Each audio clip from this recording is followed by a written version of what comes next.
want to welcome everyone listening tonight. And if this is your first time hearing my voice, I hope you'll like and subscribe, because what I'm about to tell you is the kind of truth most women take to the grave. I tell it slowly, in my own time, because when a heart breaks after 32 years of marriage, the pieces cut deeper than anyone can imagine. I married a man I believed was the safest place in my world. We built a home, laughed under cheap ceilings, survived nights when we couldn't afford dinner, and held each other when our parents passed. I thought that kind of living earned loyalty. But life has a wicked humor, because while I was cooking dinner, folding his shirts, and praying for a future together, he was carving out a second life just 5 miles away. And the day I followed him, thinking I'd find stress or exhaustion, I instead found a truth so heavy I still feel it in my bones. That day, my real marriage ended. I used to think you could feel the moment a marriage begins to slip, like a window left open in winter, letting in a draft you can't quite locate. But this was different. His changes were small, precise, almost practiced, like a man carefully covering his tracks. He began coming home just a little later each week, always with a new excuse neatly tucked into his tired smile. He showered before speaking to me, as if washing away a life I wasn't allowed to touch. And at night, when he thought I was asleep, I felt the mattress shift as he turned his back to me, phone's screen glowing beneath the sheets.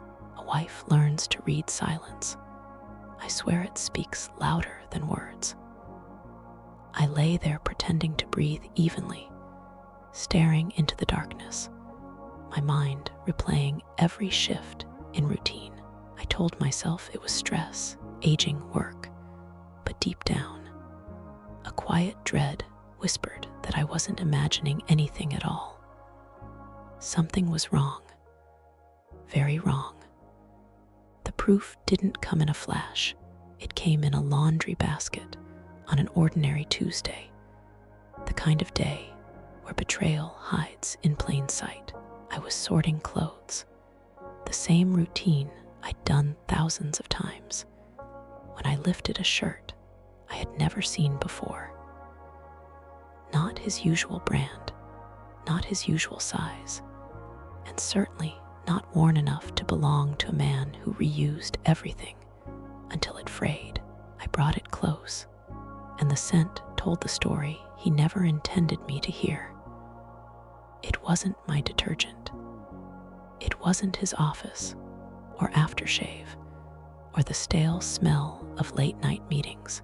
It was something gentler, floral, warm, the kind of smell clothes hold when they've sat overnight in someone's home.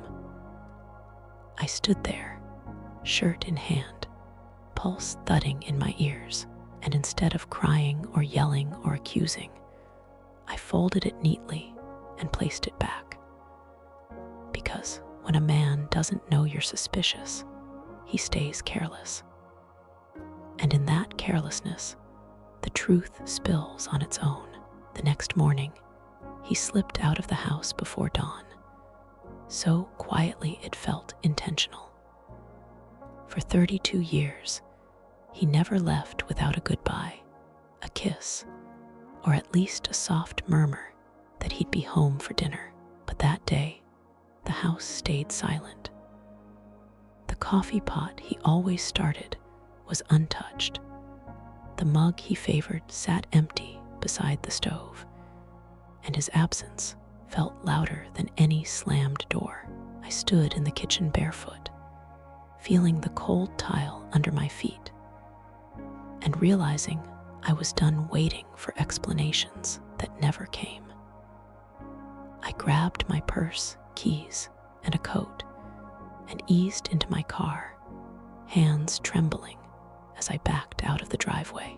I followed him at a safe distance, my heart hammering against my ribs like I was the one doing something wrong.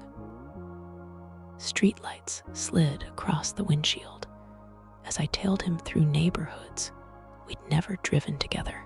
I was terrified of the truth, but more terrified of living in a lie I could no longer unsee. He didn't head toward his office or any place that made sense for a man with a long workday ahead. Instead, he drove through quiet streets, down roads lined with modest homes and porches, where wind chimes whispered in the morning air. I followed carefully, my palms damp against the steering wheel, convinced any moment he might glance in the mirror and see me 5 miles from our home, 5 simple miles. I had never noticed. He slowed and turned into the driveway of a small beige house. There was a trimmed lawn, a flower bed someone tended with love, and a bright blue bicycle lying carelessly in the grass. He parked like he had always belonged there. I pulled over across the street, lowering myself in my seat as the front door opened. A boy no older than 8 raced out, shouting "Daddy" with unfiltered joy. And when my husband scooped him up, smiling wider than he had with me in years, I felt a hollow tear open in my chest. This wasn't a one-time mistake. This was a home, a second life, one I was never meant to touch. I sat frozen behind the wheel, the engine humming beneath me, while the world I knew cracked clean through the center. I watched him carry that little boy inside, laughing in a tone I hadn't heard in years, a light, easy sound, like a man with no weight on his shoulders. And the longer I watched, the more details I noticed. He used a spare key to open the door. He stepped over a pair of tiny sneakers like he'd done it 100 times. A woman's silhouette moved in the hallway, wiping her hands on a towel, waiting for him. She didn't greet him with surprise. She kissed him with familiarity, habit, ownership. I felt my stomach twist, but I forced myself to stay still. The reality settling over me was worse than infidelity. This wasn't an affair. This was a life parallel to mine, running perfectly in sync, close enough to touch, close enough for our grocery receipts to print at the same gas station. And I had never seen it. That kind of blindness hurts in a way language barely knows how to hold. The smart thing would have been to drive away. But pain doesn't make people smart. Pain makes them hungry for answers. I locked my car doors and leaned farther down, watching through a gap in the neighbor's bushes. The woman appeared again, placing a plate on a small dining table near the window. My husband sat comfortably, not like a visitor, not like a secret, but like a man at the end of a long shift, returning to the family that restored him. The little boy climbed into his lap, babbling through bites of cereal, and then I saw something that nearly knocked the breath from my lungs. The child had my husband's exact eyes. Same shape, same quiet softness in the corners. I grasped the steering wheel, nails digging into the leather, as a single thought seared through me. This child wasn't just someone else's. He was his. Flesh, blood, a living truth wrapped in innocence. And suddenly, 32 years of my marriage began replaying in my mind. But this time, there were things missing I had never known to look for. I stayed hidden in my car for what felt like hours, watching the rhythm of a life I didn't belong in. My husband laughed freely, tossing a toy for the boy, and the woman moved around the kitchen with a natural ease, the kind of ease that comes from years of routine. Every movement, every glance between them spoke of trust and comfort I had never been a part of. My chest tightened as I realized how carefully he had compartmentalized our lives, me in one world, them in another. Only 5 miles apart, memories of our shared dinners, whispered arguments, quiet kisses, all of it suddenly felt staged, like I had been living a rehearsal of intimacy, while the real play happened elsewhere. I wanted to scream, to run, to confront, but a deeper part of me held back. I needed to understand every piece of this puzzle before I could even think about breaking it apart. The longer I watched, the more I noticed the details that made my heart ache. His briefcase, the coffee mug he always used at home, even the way he folded his napkin. It was the same man I married, yet he was someone else entirely. The little boy clung to him without hesitation, seeking comfort only a father can provide.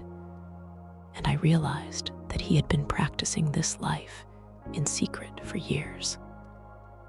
I felt the weight of every lie, every unspoken word, pressing down on me like a stone. And then I saw her smile at him, not just a smile, but one that carried history, intimacy, secrets I would never know. My body trembled, a combination of rage, grief, and disbelief.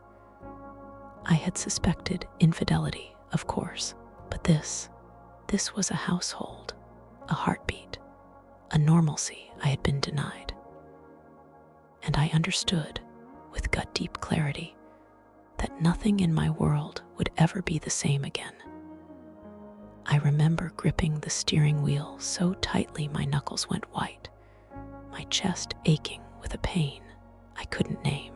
My husband laughed, tousling the boy's hair, and for a fleeting moment, I felt the old warmth I once had for him, before betrayal had carved its hollow space into my heart. The boy ran to the woman, chattering endlessly, and she ruffled his hair with a tenderness I had never received from her.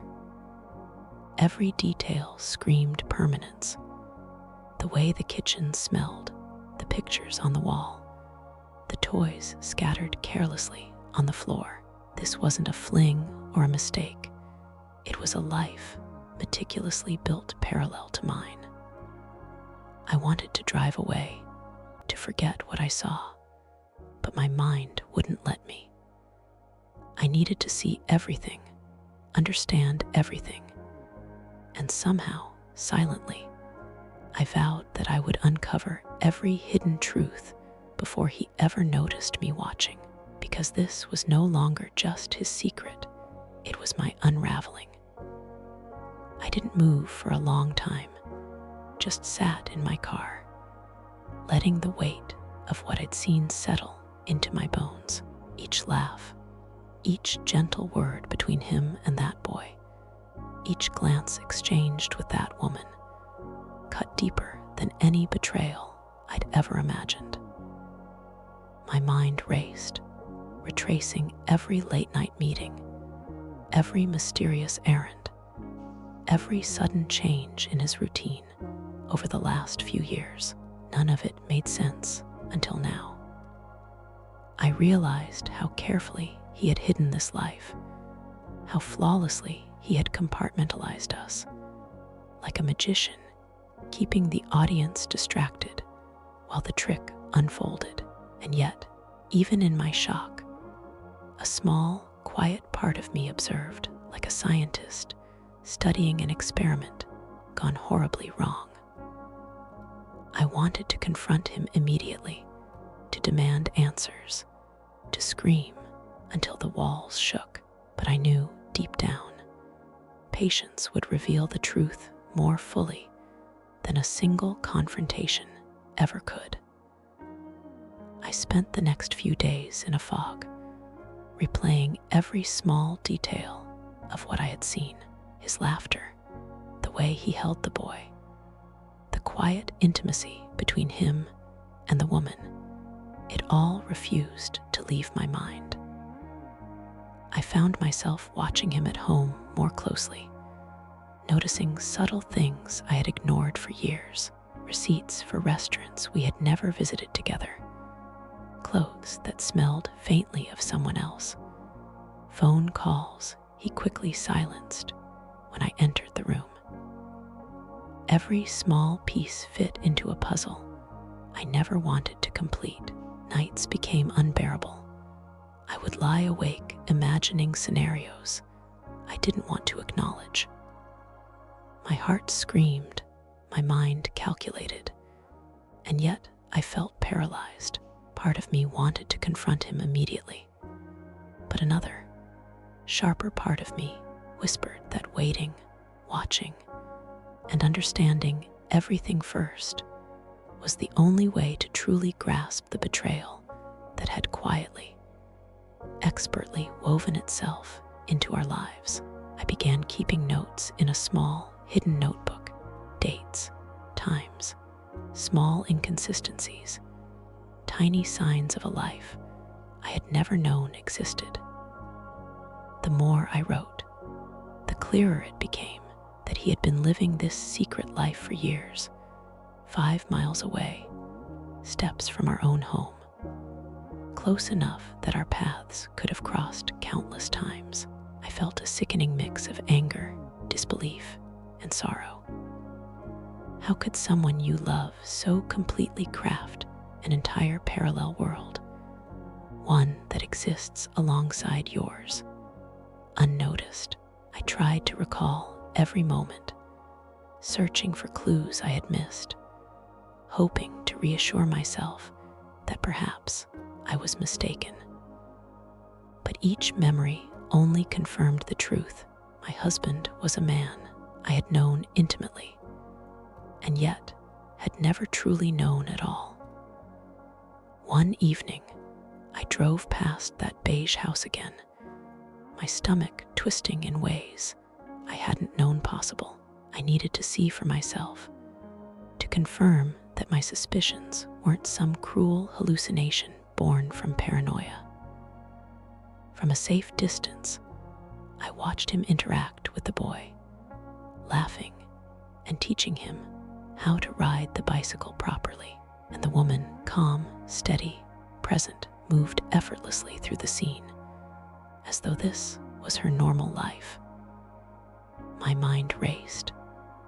Every tender gesture, every casual smile, every quiet word made my heart ache in ways anger alone could not. I realized then that this wasn't temporary. This wasn't a phase. It was carefully constructed, deliberate, and thriving, completely separate from the life I thought I shared with him. That night, I returned home, driving slowly through streets I once loved, feeling a strange, hollow emptiness in the spaces between houses.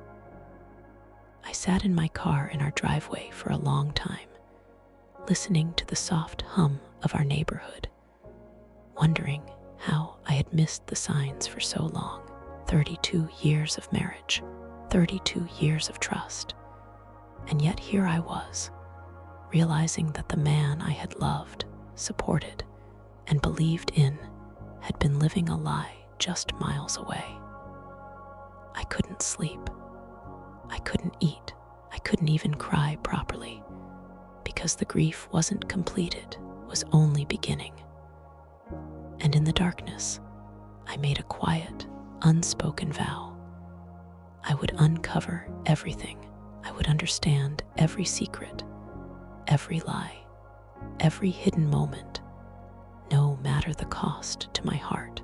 When I finally stepped back inside my house, something in the air felt wrong, like the walls themselves were whispering questions I wasn't ready to answer.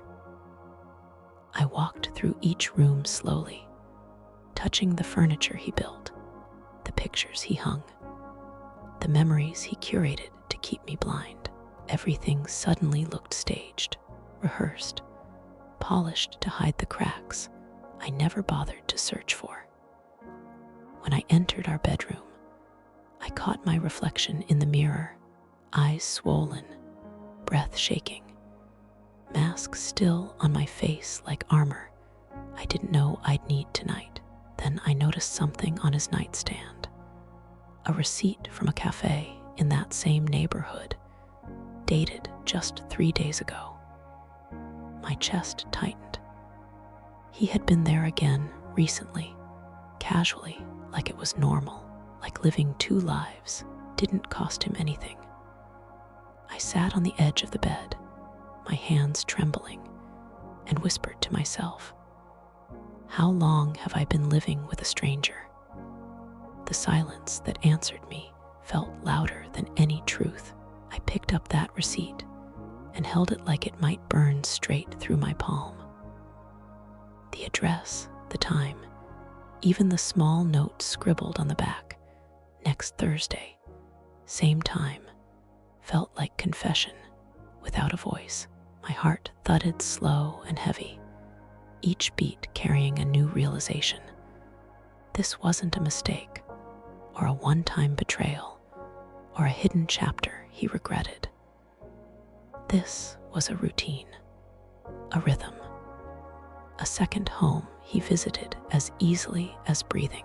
And while I sat here, folding laundry, paying bills, cooking dinners he barely thanked me for, he was building memories with another family just 5 miles away. I traced the ink with my thumb, imagining him sitting there with them, laughing in that soft way he stopped using with me years ago. Something inside me cracked, not loud, not dramatic, but quiet and final, like a branch breaking under too much weight. I placed the receipt back down carefully, almost gently, as if I was laying a truth to rest. So this is who you really are, I whispered into the dim room, my voice steadier than I expected. I walked into the closet, needing air, space, something, anything, to keep myself from collapsing under the weight of what I now knew. His shirts hung neatly in a row, color-coordinated, ironed with a precision he never offered our marriage. I touched the sleeve of the flannel he wore that day, the one I saw him wearing when he held that little boy. I pulled my hand back like it burned me. Suddenly, every thread of fabric felt like a lie wrapped around his body. Then, tucked behind a stack of his sweaters, I noticed a small box I'd never seen before. It wasn't hidden well, just pushed far enough back to not be noticed by someone who wasn't looking. But I was looking now. My pulse quickened as I slid it out and opened it. Inside were photos printed, old-fashioned, intentional. Him, the woman, the boy, holidays, birthdays, even a picture of the 3 of them at a pumpkin patch. He looked happy, truly, deeply happy, in a way I couldn't remember him being with me. My knees weakened. This wasn't a secret he stumbled into. This was a life he chose. And I had been the shadow he returned to when he was done shining somewhere else. I sank to the floor, the photos scattered around me like tiny shards of someone else's joy. My hands shook uncontrollably as I picked one up, a picture of him holding the boy on his shoulders. The child's little hands rested on his head with such trust, such innocence, that it made my stomach twist. I remembered the nights he claimed he was working late, the mornings he left before sunrise, the the weekends, he said he needed space. I used to blame myself for those moments. I thought I wasn't enough, that I loved him too heavily or too quietly. But looking at these photos, I realized he'd been living a full, vibrant life while leaving me with scraps. A life where he wasn't tired, withdrawn, or irritated, but alive, present, smiling. I pressed a photo to my chest and closed my eyes, forcing my breath steady. I wasn't sure if the ache inside me was heartbreak or rage. They felt too tangled to tell apart. But one thing was clear. The man sleeping in my bed wasn't mine. Not anymore. Maybe he never was. I gathered the photos slowly, one by one, my fingers brushing over their glossy edges, as if touching them might somehow rewrite the truth printed on them. But nothing changed. His smile stayed real. Their closeness stayed undeniable. And the empty place beside me, the place where a shared life should have been, felt colder with each picture I stacked. I placed them back in the box, but I didn't return it to its hiding spot. No, I kept it with me, like a weight I needed to carry to understand the full depth of what he'd done. As I stood, a strange calmness washed over me, not peace, not acceptance, but clarity. A clarity I hadn't felt in years. I walked out of the closet and into the hallway, the house suddenly feeling too small, too full of echoes I couldn't ignore anymore. Every step felt like crossing a line I couldn't return from. I paused at the top of the stairs, clutching the box to my chest. "If you can build a life without me," I whispered into the quiet, "then I can build a truth without you." And for the first time, I felt a spark of something I hadn't felt in years: control. I moved down the stairs slowly, each step creaking under my feet like the house itself was waking up to the truth with me. The box felt heavier now, as if every lie he'd ever told had settled inside it, pressing against my ribs. I set it on the kitchen table, the place where we shared breakfasts, quiet mornings, bills, and arguments that never reached the real issue. Funny how a table could hold years of silence, but tremble under a single truth. I sat in his chair, the one he always claimed because it faced the window, and let my eyes drift over the backyard. The same backyard where he once promised me a future. The same future he was out there giving to someone else. A breeze rustled the trees, and for a moment, I imagined his other family having dinner while I sat here alone with the proof. Did they laugh at the same jokes he stopped telling me? Did he hold her hand under the table the way he used to with me? My chest tightened as I whispered to no one, "What else don't I know?" The silence answered again, steady, patient, almost urging me to dig deeper. And I knew I would. I wasn't done. Not yet. That afternoon, I drove past the beige house again, trying to act casual, like any neighbor passing through. My hands gripped the steering wheel so tightly that I could feel the tension in my forearms. But I couldn't look away. He was in the yard, tossing the little boy a ball, laughter spilling into the air like music I wasn't meant to hear. The woman appeared in the doorway, brushing her hands on her apron, watching them with a soft, quiet smile that twisted something inside me. Every detail of their ordinary life, the way the boy ran to him without hesitation, the gentle scolding, the shared jokes, the care that radiated like sunlight, was a knife I hadn't prepared to feel. 5 miles. That's all. Just 5 miles from our house. My husband had created a parallel world that thrived while I lived in a shadow. I clenched my teeth, my chest burning, and whispered through gritted teeth, I need to know everything. Curiosity mixed with fury, observation became my weapon, and I wasn't going to stop. That night, I lay in bed, pretending to sleep, listening to his steady breathing beside me. Every inhale felt like a countdown, every exhale a reminder of the secrets he carried so effortlessly. I thought about the photos, the receipt, the laughter I had heard that afternoon, and my stomach twisted into knots.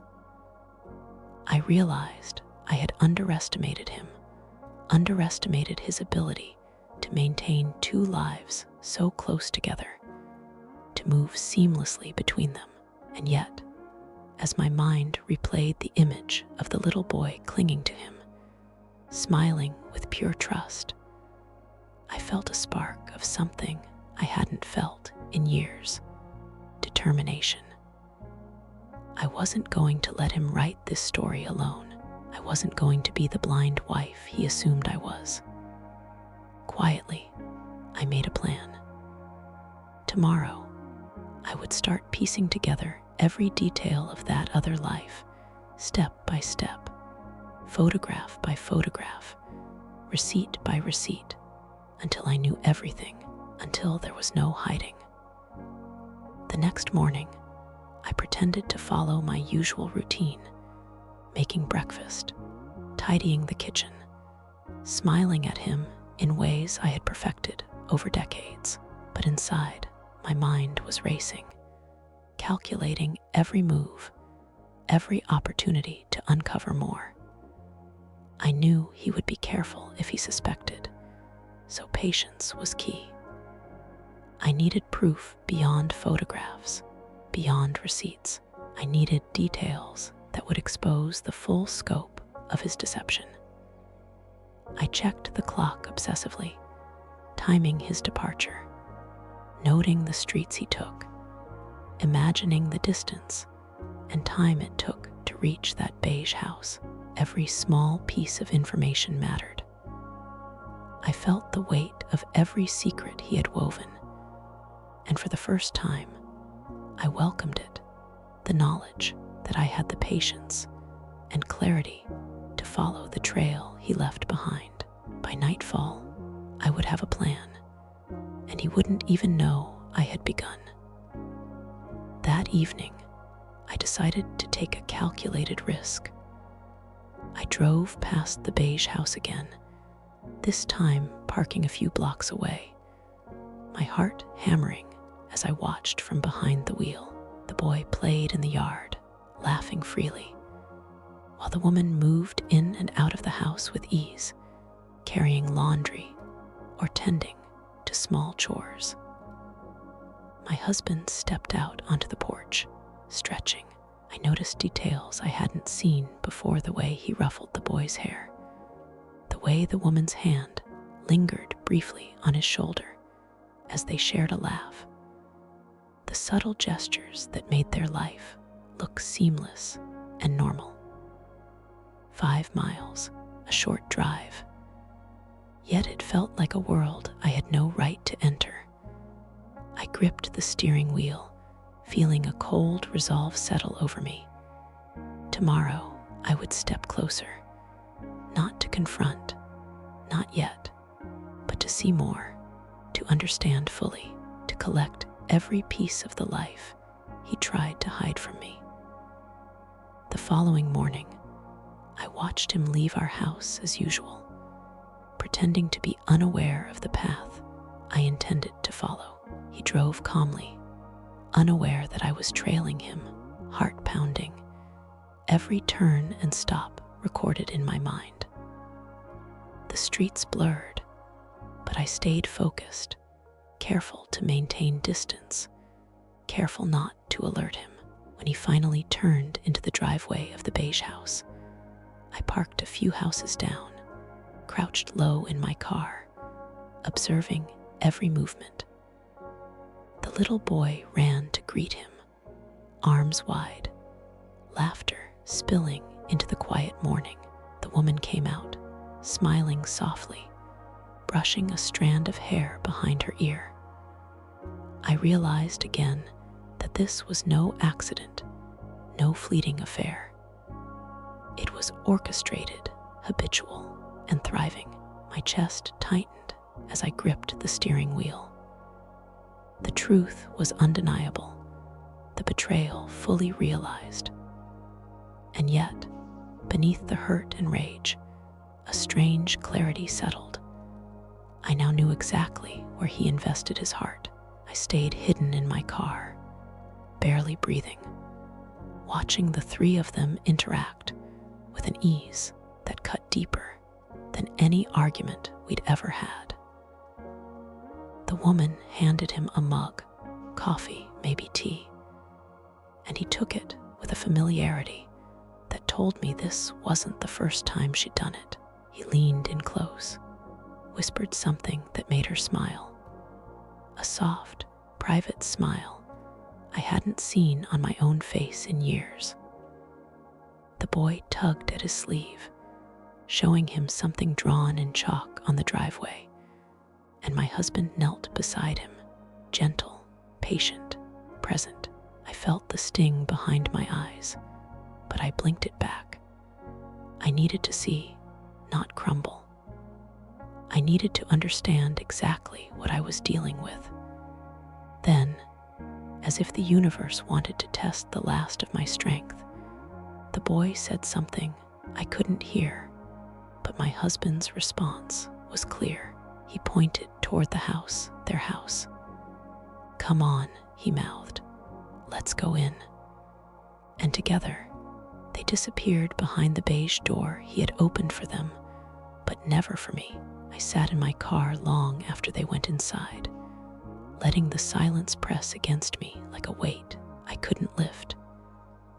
Every laugh, every glance I had seen earlier, replayed in my mind, sharper, crueler.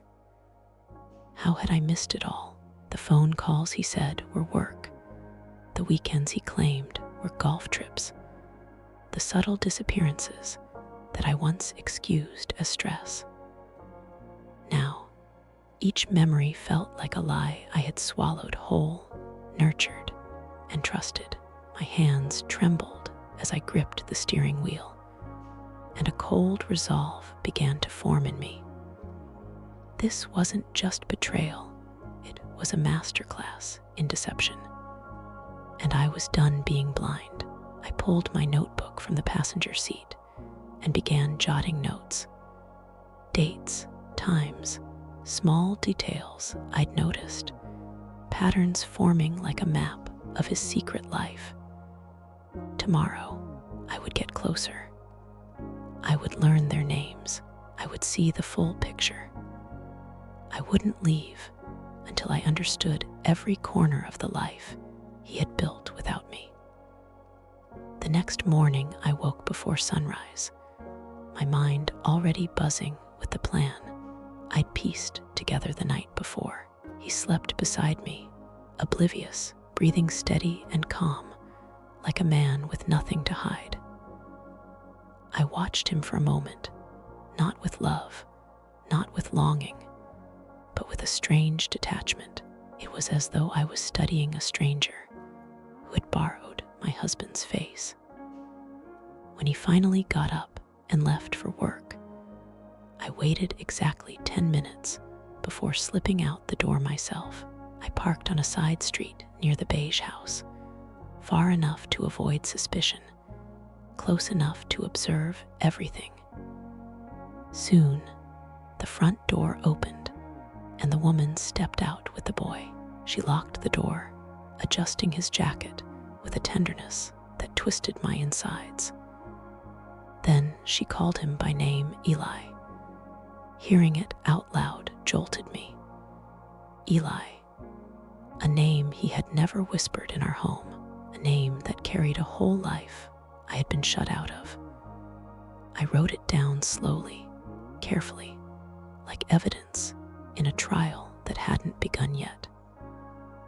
I watched as Eli, the little boy, grabbed his backpack, chattering excitedly about something only he understood. The woman's hand rested briefly on his shoulder before she waved goodbye and went back inside. Then he ran toward the driveway, and my husband appeared, stepping out with that same calm, practiced smile he wore for me every day. They exchanged a few words, laughter bubbling easily between them, the kind of easy, unguarded laughter I hadn't heard in years. My chest tightened, every beat echoing betrayal, but I forced myself to stay put, notebook ready, eyes sharp. I scribbled details, the boy's expressions, his questions, the way my husband's voice softened when answering. These were not casual interactions. This was life. A full, thriving, parallel existence just 5 miles from my own, yet completely unknown to me, and the realization hit harder than any confrontation ever could. He had mastered the art of living 2 lives, and I had been oblivious. I followed him at a distance, heart hammering, every nerve alive with tension. The streets were familiar, yet each turn toward that beige house felt like stepping into a world I didn't belong in. He parked, opened the door for Eli, and knelt as the boy scrambled out, ruffling his hair affectionately. The woman emerged with a warm smile, carrying a basket of groceries, moving with effortless familiarity. They exchanged words and laughter as if rehearsed, their comfort together a knife in my chest. I scribbled everything in my notebook, the gestures, the smiles, the tiny routines that made their life look seamless and permanent. I realized the depth of his deception. Years of lies, cultivated like a garden, tended meticulously so no one would suspect. And yet, from this distance, I felt a strange sense of power.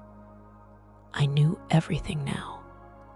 I had seen the truth, and the question forming in my mind was no longer if I would confront him, but how I would unravel the life he built without me. That night, I sat alone in the living room, the notebook open on my lap, the photos and receipts spread across the table like pieces of a puzzle. I was finally starting to see whole. I thought about his ease with them, the patience, the jokes, the laughter, and contrasted it with our life, where silence and tension had long replaced joy. I realized I had been living with a man who could compartmentalize his heart with surgical precision, hiding a second family just 5 miles away. My hands shook as I traced the patterns, the streets, the timing, the rituals he followed without fail. Anger surged, sharp and bitter, but beneath it, a quiet clarity settled in me. I now had the advantage. I had observed, documented, and understood. I wasn't powerless anymore. Tomorrow, I would begin piecing together the next layer of his secret life, step by step, until every lie was exposed and every truth accounted for. The following morning, I awoke with a sense of purpose I hadn't felt in years. My husband kissed me lightly on the cheek, murmuring a "have a good day," completely unaware that I already knew more about his other life than he could imagine. I pretended to prepare for my day, moving slowly, deliberately, as if nothing had changed. But every detail, every movement, was part of my observation. I made mental notes: which streets he drove, how long he stayed, the timing of his visits, the small routines that revealed the rhythm of his secret world. I realized I had to be patient. Any mistake could alert him. My heart ached with betrayal, but my mind sharpened with strategy. For the first time, I wasn't just hurt. I was calculating, ready to follow every breadcrumb he left, every hidden truth, until nothing remained concealed. This wasn't just discovery, it was preparation. That afternoon, I found myself standing near the beige house again, pretending to walk past as if on a casual stroll. My eyes never left them. The boy laughed, running toward my husband, arms outstretched, while the woman carried groceries inside, her smile soft and constant. Every gesture, every glance between them reinforced the life he had built without me, a life thriving, complete, and ordinary in a way that made my own home feel hollow. I took careful notes in my notebook. The way he lifted the boy, the playful scolding, the ease of their interactions.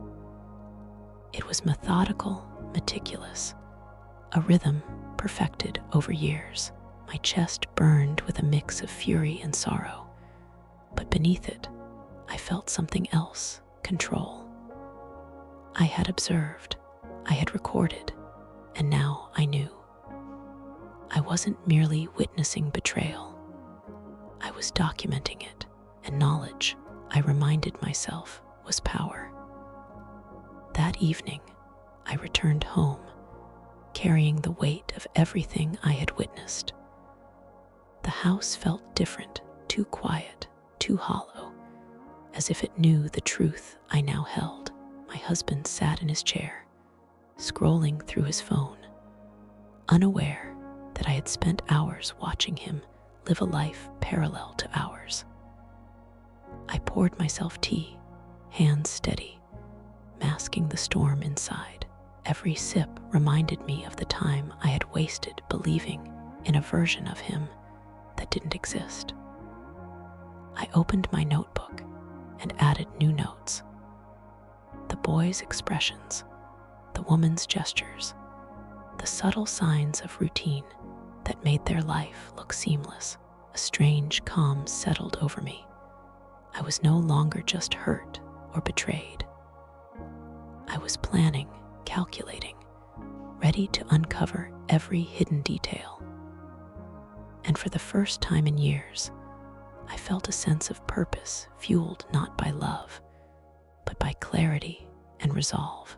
Late that night, I lay awake, the house silent except for his steady breathing. My mind replayed everything I had seen, the boy's laughter, the woman's smile, his tenderness, all so ordinary and so deliberate.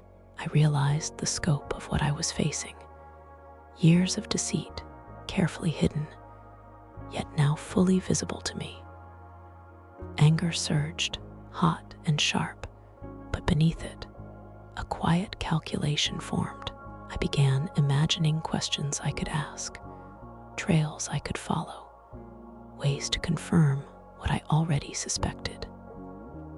Every detail mattered, every turn of the street, every pattern of his visits, every gesture captured in my notebook. I wasn't just preparing to confront him. I was preparing to understand everything. And in that clarity, I found a strange sense of control. For the first time, I wasn't powerless. I had the knowledge, the evidence, and the resolve to see the truth through, whatever it cost. The next morning, I moved through the house as if nothing had changed, keeping up appearances with meticulous care. He kissed me lightly on the cheek, oblivious to the storm brewing inside me.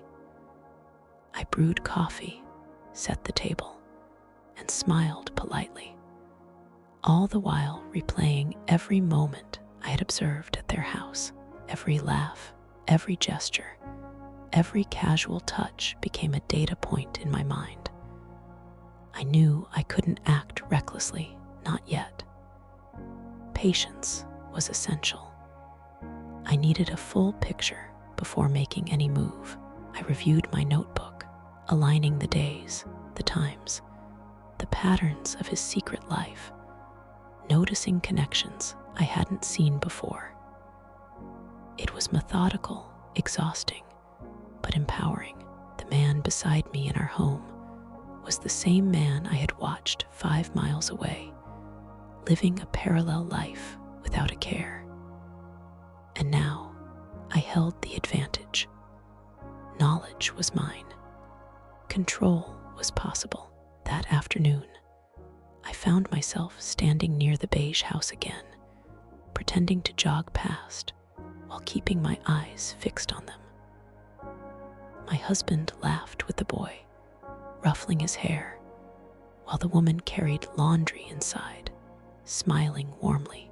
Every interaction, every casual touch, reinforced the life he had built without me, a life ordinary, thriving, and cruel in its normalcy.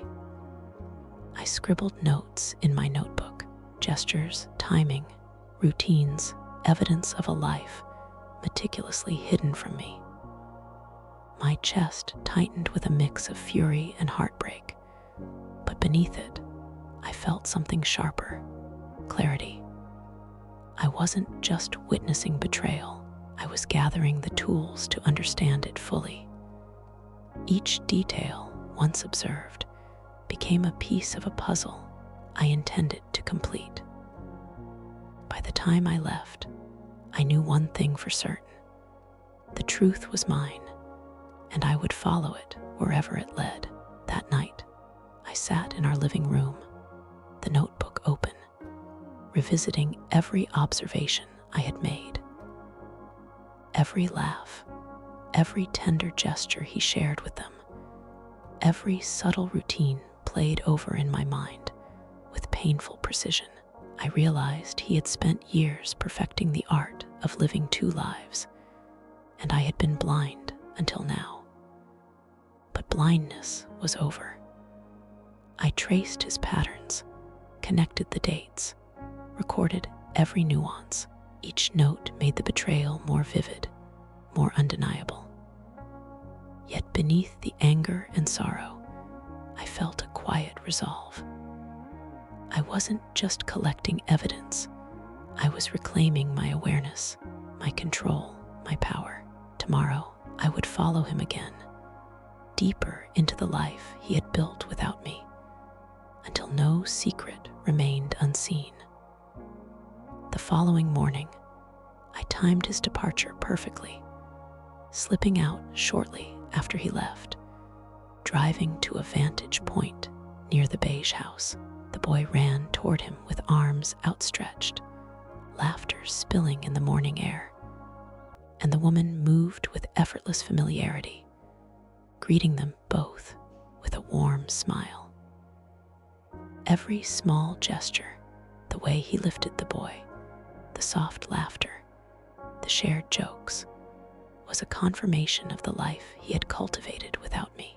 I jotted notes furiously in my notebook, capturing details I couldn't afford to miss. My chest ached with betrayal, but my mind was razor sharp. I wasn't there to react emotionally. I was there to observe, understand, and prepare. The truth was fully visible now, and I was ready to face it, piece by piece. That evening, I returned home, my hands trembling from the intensity of what I had witnessed. My husband sat in his chair, scrolling through his phone, unaware that I had spent hours observing him live a life parallel to ours. I poured tea, settled into the living room, and reviewed my notebook once more. Every detail mattered: the boy's gestures, the woman's expressions, the timing of their routines, and the ease with which he moved between two worlds. Anger flared, sharp and bitter, but beneath it, a quiet determination took hold.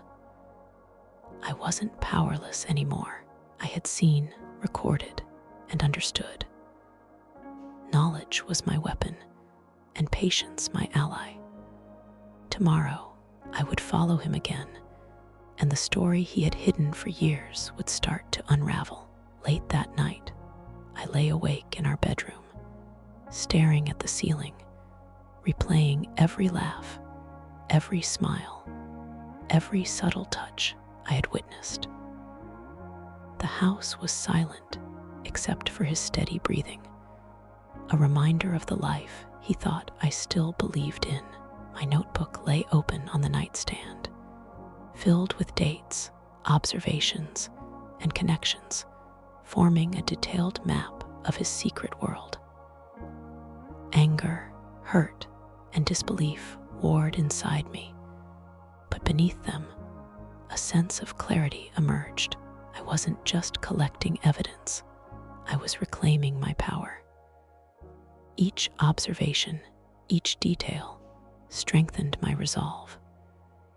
Tomorrow, I would follow him again, closer, more deliberate, and I would see the full picture of the life he had been hiding from me, step by step, until every secret was exposed. The next morning, I waited until he left for work, then slipped out quietly, heart pounding, with a mix of fear and determination.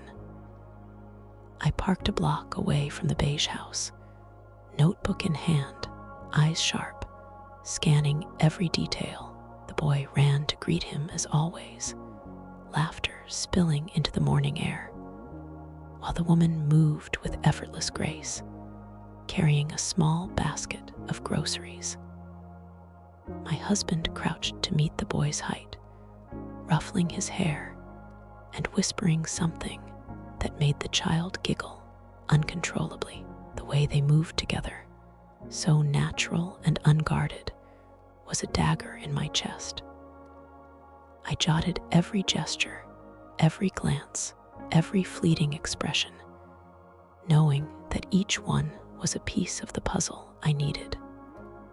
5 miles, that's all separating my life from this hidden world. And yet, it felt like a lifetime of lies stretched between us. I clenched my notebook, steadying myself. I needed to see it all, understand it all, before I could face him.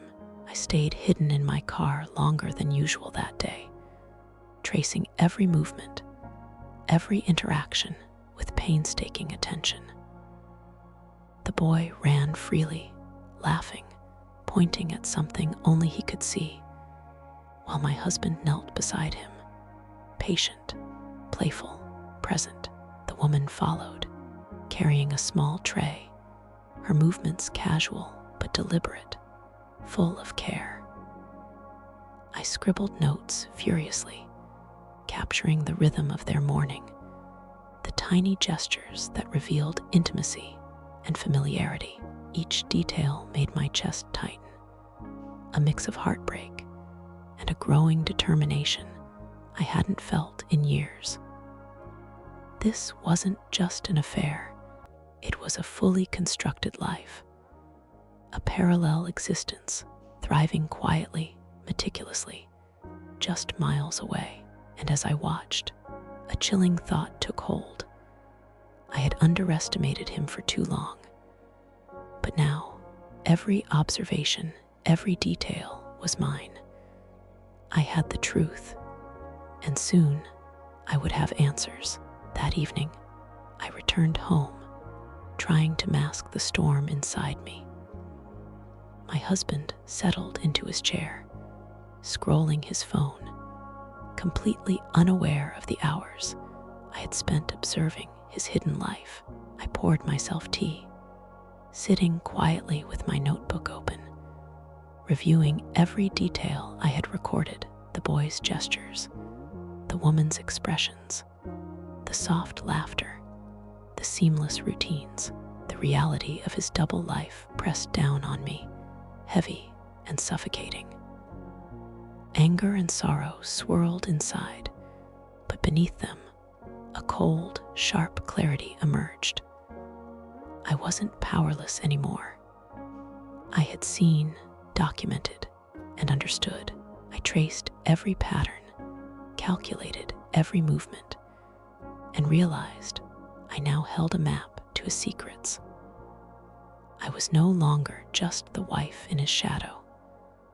I was the observer, the recorder, the one who now understood the full scope of the life he had hidden from me. Late that night, I lay in bed, the house quiet except for his steady breathing beside me. I traced the timeline of his visits, the patterns of his routines, and the small gestures that revealed a life meticulously hidden from me. My mind replayed the morning's observations, the boy laughing, my husband's patient responses, the woman's gentle care. Anger, heartbreak, and disbelief churned inside, but beneath it, a quiet clarity took hold. I realized I was no longer just a witness. I was a strategist. Every detail I had recorded, every pattern I had noticed, gave me power. I wasn't acting on emotion. I was preparing, patiently, deliberately, to uncover the full truth. And as I drifted into a restless sleep, I promised myself, tomorrow, I would follow him closer, dig deeper, and leave no secret unexposed. The next morning, I waited until he left, then followed at a careful distance, heart pounding with tension and purpose. I watched him drive the familiar route, my mind tracking every turn, every stop, every subtle deviation that might reveal more. When he arrived at the beige house, the boy ran into his arms, laughing, while the woman moved with quiet grace, carrying a small basket of laundry. I scribbled furiously in my notebook, capturing the nuances, the way he leaned down, the way she brushed a strand of hair behind her ear, the effortless warmth they shared. Each detail confirmed what I already knew. This was not a fleeting secret. It was a fully formed, thriving parallel life, 5 miles from mine.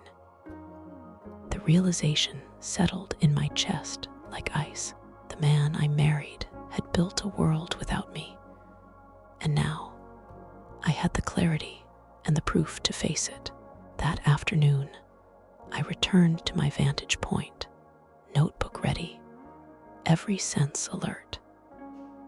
The boy played in the yard, his laughter spilling into the air like music I wasn't meant to hear, while my husband knelt beside him, patient and gentle.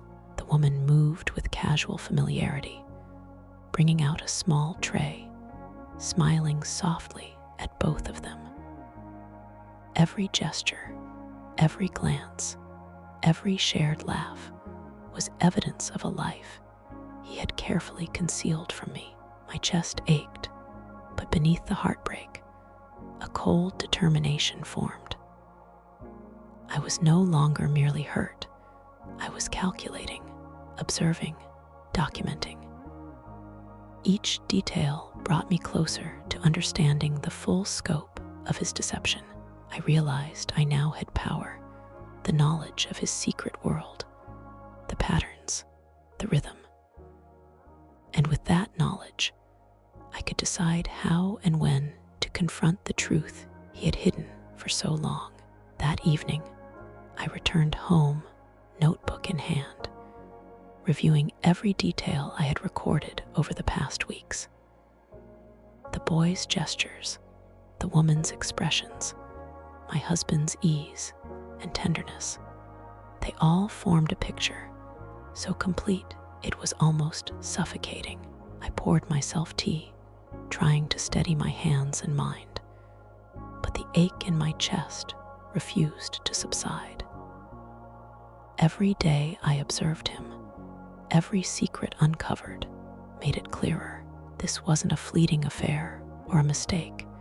It was a life he had deliberately built and maintained. Yet, beneath the pain, a strange clarity emerged. I had the knowledge, the evidence, and the patience to see it through. I wasn't powerless anymore. I was prepared. And soon, I would have to decide whether to confront him, expose the truth, or use what I knew to regain control over the life he had stolen from me. The next morning, I awoke before him, my mind already replaying the routines I had observed. I dressed quietly, careful not to alert him, and slipped out the door to follow him again. Every turn of the street, every gesture, every interaction with the boy and the woman was noted in my notebook. I realized how effortlessly he balanced these two worlds, smiling with me while nurturing another life just miles away. The weight of betrayal pressed down on me, but beneath it, a sense of focus and clarity sharpened. I wasn't acting out of blind emotion. I was gathering understanding, evidence, and strategy. By nightfall, I would have mapped another layer of his secret life. And with each observation, each detail recorded, I felt a quiet, growing power. The power of truth, of clarity, and of control over the life he had tried to hide from me. That evening, I parked a few blocks away, notebook in hand, observing the beige house as the sun dipped low. The boy ran toward my husband with pure joy, while the woman moved with effortless care, carrying a basket and smiling warmly at both of them. Every laugh, every glance, every subtle touch confirmed the life he had built without me. My chest ached with betrayal, but beneath it, a cold determination settled in me. I wasn't just witnessing his deceit. I was documenting it, understanding it, and reclaiming control over my own awareness. Each detail, each pattern, brought me closer to fully grasping the extent of his secret life. I realized that knowledge had become my weapon, and patience my greatest ally. Soon, I would know everything, and the truth would no longer be hidden behind lies. The next morning, I awoke early, careful not to disturb him, and followed my carefully mapped plan. I parked at a safe distance from the beige house, notebook ready, watching every movement with precise attention. The boy ran into his father's arms, laughing, while the woman carried a small tray of breakfast outdoors, smiling at both of them. Every gesture, every shared glance, every moment of tenderness was evidence of a fully cultivated life, one I had been blind to for years. My heart burned with a mix of sorrow and fury, but beneath it, a quiet resolve grew stronger. I wasn't here to react emotionally. I was here to understand fully. I documented each pattern, each nuance, each subtle sign that revealed the depth of his deception. And in that observation, I felt a strange power, the power of knowing the truth that he had tried so hard to hide from me. That afternoon, I remained hidden, watching them through the window across the street. My husband laughed with the boy, ruffling his hair, while the woman moved around the yard, tending to small chores with an easy grace.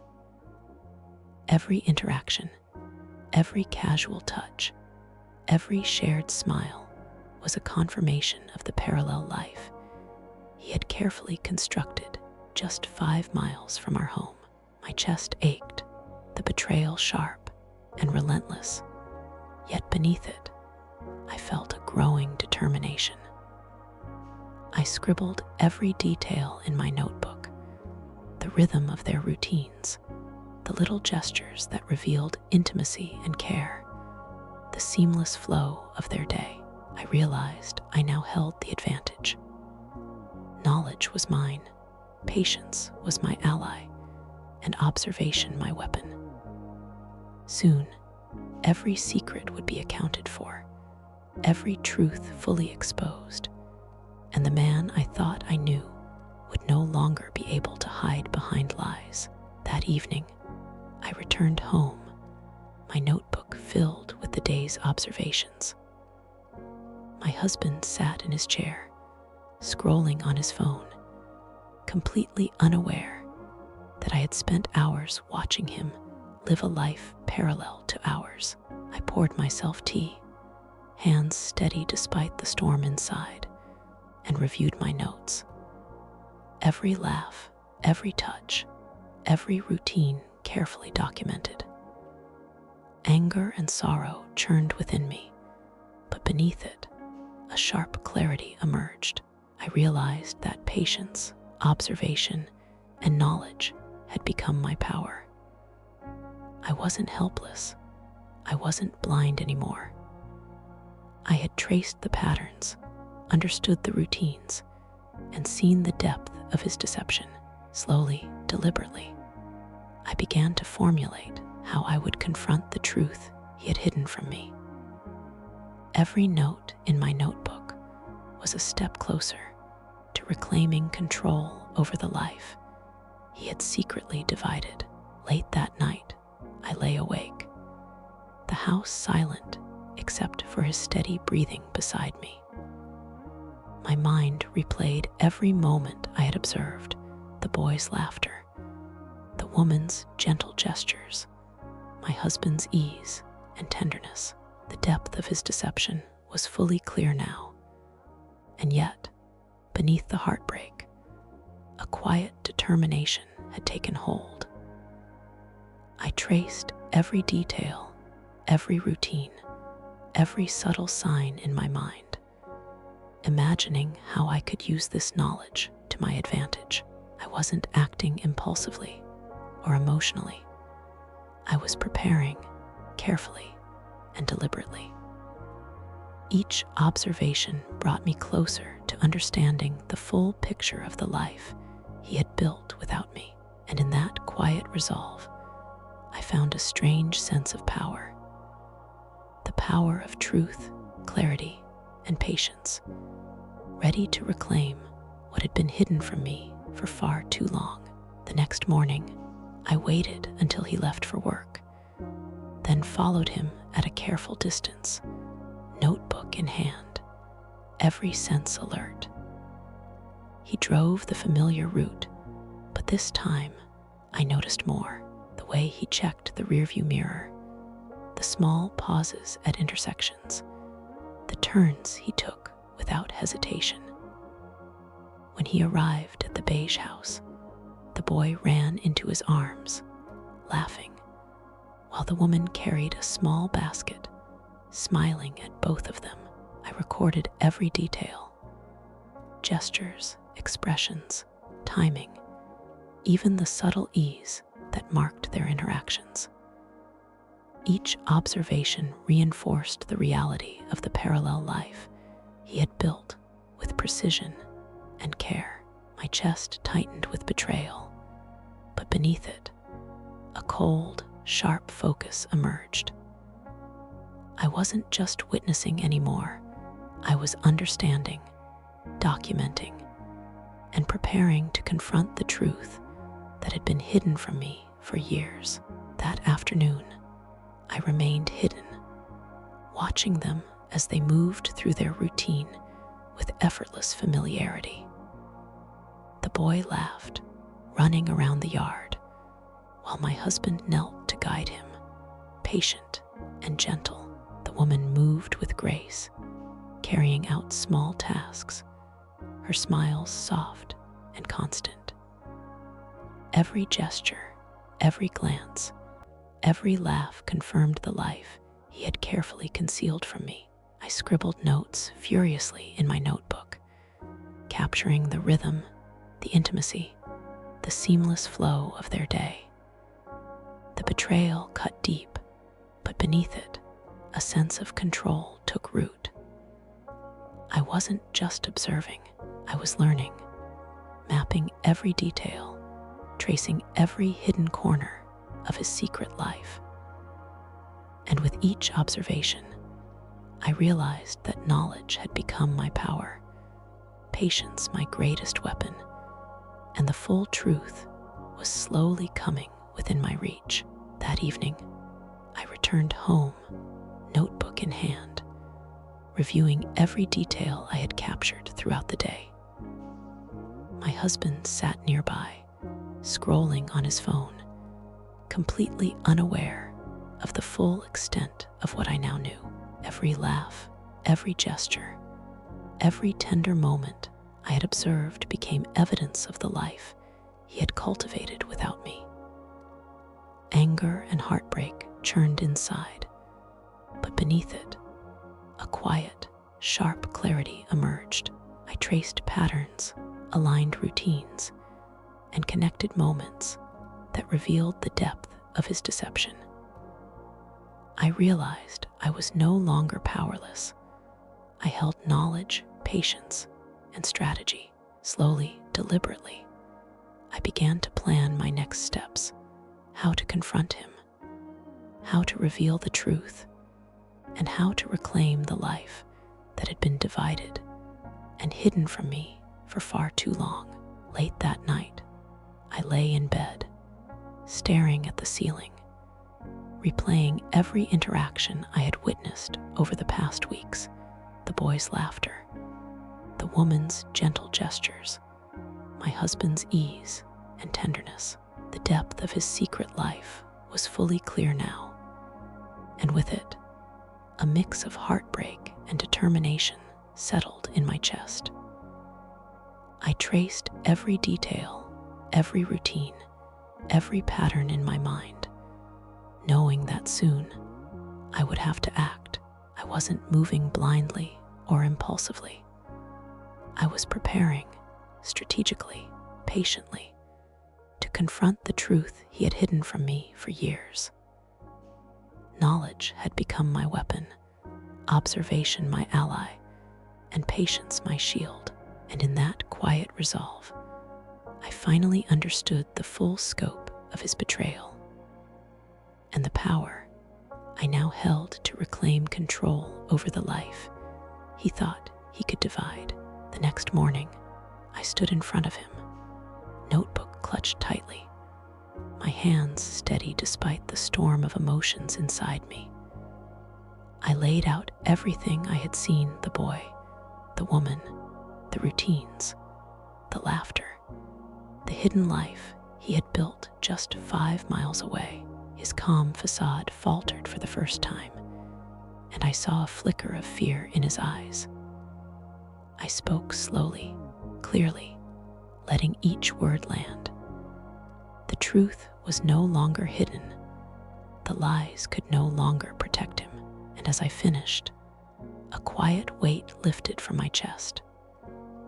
I realized that while betrayal had cut deep, clarity and courage had become my armor.